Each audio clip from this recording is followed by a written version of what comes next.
A few years back, a nearly naked stranger sat on my face, and life hasn't been the same since.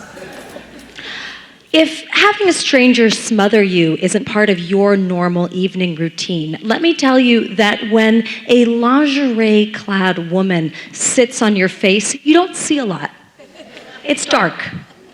And yet, counterintuitively, this experience helped me discover another existence, one where the act of looking is an adventure. And I want to bring you on that journey today.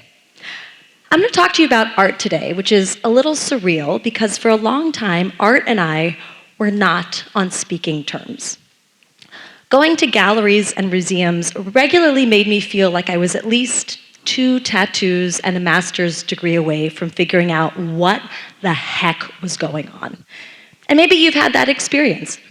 You've gone into one of these really aggressively lit galleries with their pristine white walls, and you've turned a corner to find a bunch of people quietly contemplating a sculpture of decaying vegetables on a stained mattress. And you've thought, okay, everyone gets the punchline except me. I can't imagine that much would have changed in my own relationship with art, but a few years back, I was helping my mom clean out her basement, and I had discovered a painting by my late grandmother inspired by her time as a Holocaust survivor in a displaced persons camp after the war. For my grandmother, art was essential, the thing she turned to when life turned itself inside out. This painting haunted me.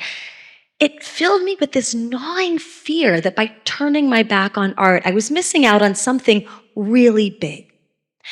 And so I decided to go back to these galleries and museums, and I couldn't look away.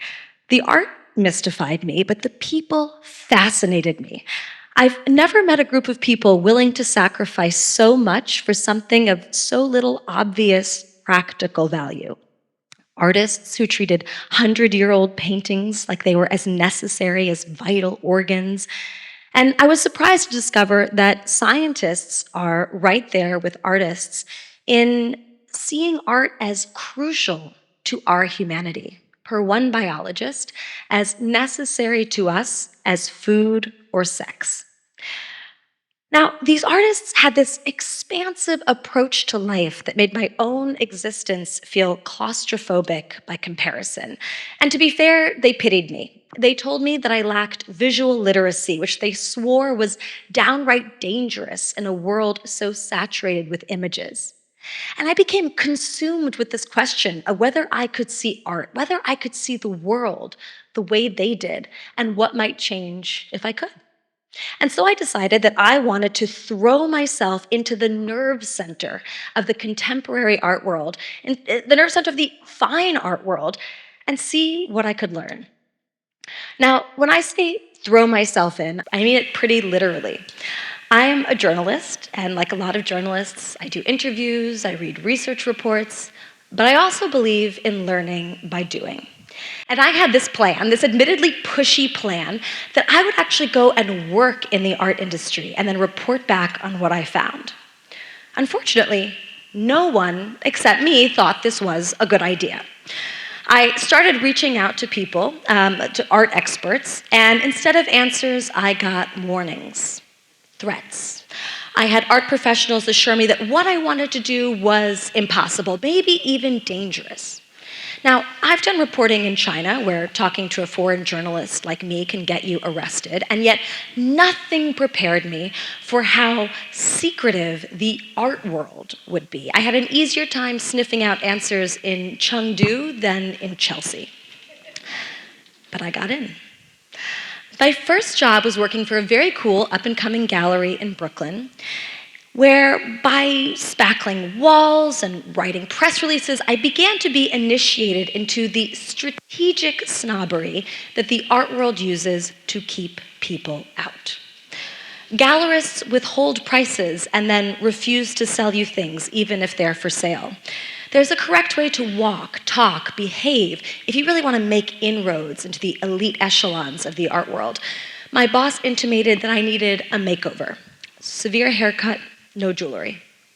He suggested I tone down my superficial enthusiasm. True art connoisseurs, I noticed, exclusively discuss art in an affectless monotone that makes you think they're running out of batteries. I was suggested to nix certain words from my vocabulary. A work is not sold, it's placed, and encouraged to become fluent in art speak. These days, to sound like you know something about art, the trick is basically to sound like a French professor who's been the victim of a terrible translation job.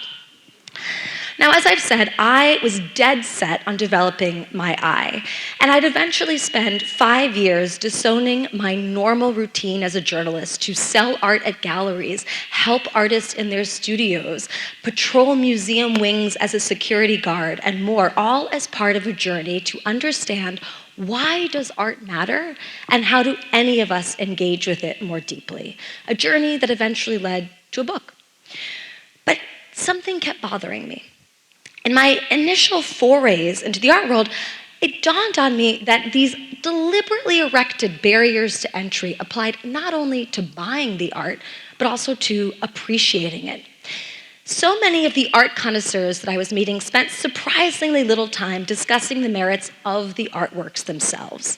Instead, they asked questions like, where did the artist go to school? Who owns their work? Who is the artist sleeping with right now? That web of names was the so-called context, and that context shaped people's opinions of the work even more than the thing itself. When deciding whether to give an artist a show, one gallerist's go-to question was, is this someone I would want to hang out with? Now, this didn't sit well with me. I felt like I was being encouraged to outsource my opinions to the hive mind. I wanted to go deeper. I wanted to see art for myself. I didn't want to just stare in its direction. One gallerist advised me to go see as much art as possible, the more unexpected, the better. I started going to the more off-the-beaten-path galleries in New York, and this is how I met Mandy Alfire, an artist who revolutionized my relationship with art. There was a different artist who I met in the course of my trips to these offbeat galleries who invited me to go with her to the opening of a solo show of Mandy Alfire's work. Now, I'd never heard of Alfire, but according to the gallery's press release, Alfire was an artist who had an MFA from Columbia University, I'm giving you her context, and a track record at performing at some of the most esteemed arts venues in the country. More recently, however, Alfire had been performing as a butt influencer on Instagram. Now, this is a very respectable crowd. I don't expect you to be familiar with butt influencers, so let me explain. A butt influencer is someone who has acquired hundreds of thousands, if not millions of followers by posting photos of their butt. For her opening of her solo show, Alfire had invited her nearly 300,000 followers to come to the gallery for a live face sitting in which she would sit on their faces until, and I quote, they couldn't take it anymore. Now, I don't know about you, but to me, this sounded like the sign of the decline and fall of Western civilization. I mean, I wanted to think that I was into whatever avant-garde tomfoolery the kids were into these days, but really, this was too far. And yet, it wasn't every day that a real live artist invited me to go with them to an opening, and so I thought, okay, I'll go.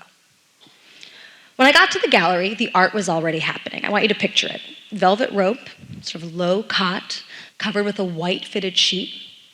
Alfire's butt faced the audience. She wore black eyeliner and lacy black lingerie. Stretched out on the mattress was a middle-aged man, slick as a manatee in nothing but leopard underwear. Alfire straddled his face. Like a discerning mattress shopper testing the merchandise, Alfire bounced gently on his nose. The audience was deep in concentration. There were tilted heads, a few cat calls, approximately 1 million raised iPhones. For 15 minutes, Allfire roosted on this man's forehead. And then she turned around, faced the audience, and asked, "Are there any volunteers?" That's when I felt myself raise my hand. When I look back to this moment, all I see is a solid black expanse where my brain should be. Did I think it through? I wouldn't have done it if I'd thought it through. Everyone was videotaping, I remembered belatedly as my feet carried me to the front of the room. Any hope of a political career was over. But before I could say thank you, but no thank you, I've made a terrible mistake. There I was, stretched out on the mattress, staring up at Allfire's bare thighs. Darkness descended. I couldn't breathe. 7 minutes went by. It was, I have to acknowledge, surprisingly peaceful. Truth be told, I wouldn't have minded taking a nap. But afterwards, my brain went into overdrive. I couldn't stop thinking about Mandy Allfire. Her work made me realize that despite everything I'd seen of the art world so far, there was still a very fundamental question that I couldn't answer, which was, what is art? I went down this rabbit hole of research, trips to the library. I ended up teaming up with Allfire to help her with her butt influencing. And answering this question ultimately transformed the way I experience not only art, but also the world.